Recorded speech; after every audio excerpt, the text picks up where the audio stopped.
Have you ever found yourself getting angry or upset with your partner and you think to yourself, why am I doing this? Why can't I just be happy for them? Well, it might not be your fault. It could very well be your parents' fault. Let me explain. You see, when we are children, we learn about the world through our parents and their interactions with us. If our parents are emotionally abusive towards us, we will learn that anger and abuse is how we solve problems. Once we become adults, we begin looking for partners that we can abuse. And when we get into an argument, our first instinct is to resort to anger and toxic patterns. Because that's what we've learned from our parents. Here are 4 reasons why you keep repeating toxic patterns. No. 1. Your parents modeled negative behaviors for you. As I said before, we learn from our parents how to interact with other people. If you grew up with one or both parents that had anger issues, you'll most likely develop the same issues. Why? Because they modeled that behavior for you. They showed you how to act when you're upset. The same goes for other toxic behaviors like gaslighting, emotional manipulation, and emotional abuse. Number 2.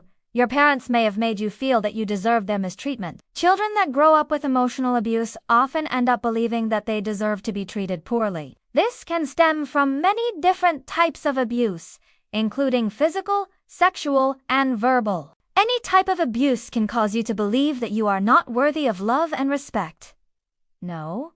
3. You lack the emotional and communication skills necessary to handle conflict. If you grew up in a household where emotions were never discussed, you'll most likely lack the skills necessary to handle your emotions. In relationships, it is important to be able to communicate your feelings to your partner so that they know how to treat you. If you can't communicate your feelings, you'll most likely resort to anger or other toxic behaviors because you don't know how to properly address the situation. And no.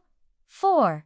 You have unresolved trauma. This is probably the most common reason why people repeat toxic patterns. If you have unresolved trauma from your childhood, you will most likely act out in your relationships because you haven't dealt with the trauma. Acting out is your defense mechanism to avoid facing the pain of the trauma. If you think you might be repeating toxic patterns in your relationships, I highly suggest that you seek professional help. A therapist can help you explore your childhood and any trauma you may have endured. They can also teach you healthy coping mechanisms and communication skills so that you can have healthy relationships. Did you relate to this video? Let us know in the comments below. And don't forget to share this video with your friends if you think it'll help them. The studies and references used are listed in the description below. Until next time, friends, take care.